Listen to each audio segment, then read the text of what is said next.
ಗೆ ಸ್ವಾಗತ. ಎಲ್ಲರಿಗೂ ನಮಸ್ಕಾರ ಅಂತ ತಿಳಿಸುತ್ತಾ 7ನೇ ತರಗತಿ ಪದ್ಯ ಭಾಗ ಸ್ವಾತಂತ್ರ್ಯ ಸ್ವರ್ಗ 2ನೇ ಹಾಡು ಪದ್ಯ ಭಾಗ ಸ್ವಾತಂತ್ರ್ಯ ಸ್ವರ್ಗ. ಈ ಪಾಠದ ಪ್ರಶ್ನೆ ಉತ್ತರಗಳನ್ನು ಇಲ್ಲಿ ಬರೆಯಲಾಗಿದೆ.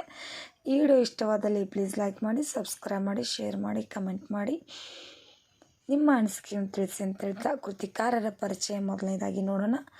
ಕವಿ ಡಾಕ್ಟರ್ ಎಂ ಅಕ್ಬರ್ ಅಲಿ. ಜನನ 1925 ಮಾರ್ಚ್ 3ರಂದು ಬೆಳಗಾವಿ ಜಿಲ್ಲೆ ಹುಕ್ಕೇರಿ ತಾಲೂಕಿನ ಉಳ್ಳಾಗಡ್ಡಿ ಖಾನಾಪುರದಲ್ಲಿ ಜನಿಸಿದರು. ಕಾದಂಬರಿಗಳು: ವಿಷಸಿಂಧು, ನವಚೇತನ, ಗಂಧಕೇಶರ, ಸುಮನ ಸೌರಭ, ಅವ್ವ ನಿರೀಕ್ಷೆಯಲ್ಲಿ ಎಂಬ ಕಾದಂಬರಿಗಳನ್ನು ರಚಿಸಿದ್ದಾರೆ. ಸತ್ಯಸತ್ವ 1989ರಲ್ಲಿ ಕರ್ನಾಟಕ ವಿಧಾನ ಪರಿಷತ್ ಸದಸ್ಯರಾಗಿದ್ದರು. ಪ್ರಶಸ್ತಿ: ಕರ್ನಾಟಕ ಸಾಹಿತ್ಯ ಅಕಾಡೆಮಿ ಪ್ರಶಸ್ತಿ. ಈ ಕವನವನ್ನು ತಮಸಾ ನದಿ ಎಡಬಂದಿ ಎಂಬ ಕವನ ಸಂಕಲನದಿಂದ ಆರಿಸಿಕೊಳ್ಳಲಾಗಿದೆ. ಸ್ವತಂತ್ರ ಸ್ವರ್ಗ ಪದ್ಯ 2 ಅಭ್ಯಾಸ ನೋಡೋಣ ಬನ್ನಿ. ಕೊಟ್ಟಿರೋ ಪ್ರಶ್ನೆಗಳಿಗೆ ಉತ್ತರಿಸಿ. ಸ್ವಾತಂತ್ರ್ಯ ಸ್ವರ್ಗದಲ್ಲಿ ಅಭಿಮಾನದನವೆನಿಪ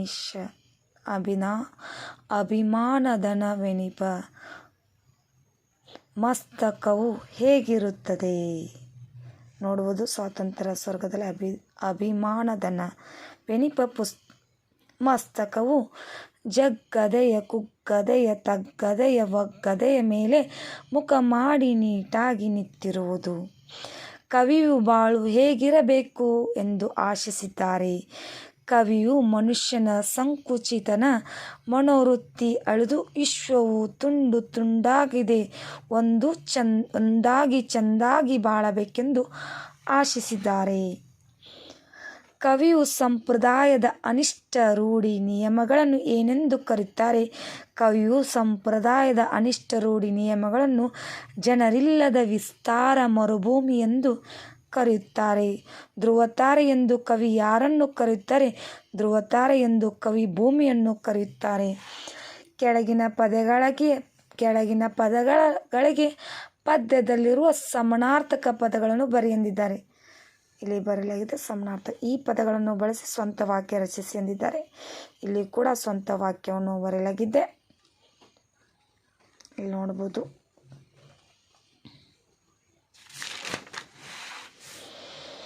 ಕಠಿಣ ನೋಡ್ಬೋದು.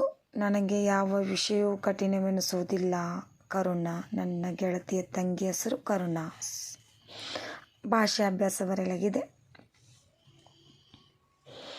ಇಲ್ಲಿಗೆ ಇವತ್ತಿನ ವಿಡಿಯೋ ಎಂಡ್ ಆಗುತ್ತೆ. ಅಂದರೆ ನಮ್ಮ ಸ್ವತಂತ್ರ ಸ್ವರ್ಗ ಪದ್ಯ ಭಾಗ 2 ಪಾಠದ ಪ್ರಶ್ನೆ ಉತ್ತರಗಳು ಇಲ್ಲಿಗೆ ಮುಕ್ತಾಯಗೊಳ್ಳುತ್ತದೆ. ಈ ವಿಡಿಯೋ ನಿಮಗೂ ಕೂಡ ಇಷ್ಟವಾದಲ್ಲಿ ಪ್ಲೀಸ್ ನಮ್ಮ ಚಾನಲ್ಗೊಂದು ಲೈಕ್ ಮಾಡಿ ಹಾಗೂ ಸಬ್ಸ್ಕ್ರೈಬ್ ಮಾಡಿ. ನೀವೇನಾದರೂ ನಮ್ಮ ಚಾನಲ್ನ ಫಸ್ಟ್ ಟೈಮ್ ನೋಡ್ತಿದ್ರೆ ಪ್ಲೀಸ್ ನಮ್ಮ ಚಾನಲ್ನ ಸಬ್ಸ್ಕ್ರೈಬ್ ಮಾಡ್ಕೊಂಡು ನೋಡಿ. ಹಾಗೆ ಹೊಸ ವಿಡಿಯೋಗಳಿಗೋಸ್ಕರ ಕಮೆಂಟ್ ಮೂಲಕ ನಿಮ್ಮ ಅನಿಸಿಕೆಯನ್ನು ತಿಳಿಸಿ. Thank you. ಧನ್ಯವಾದಗಳು.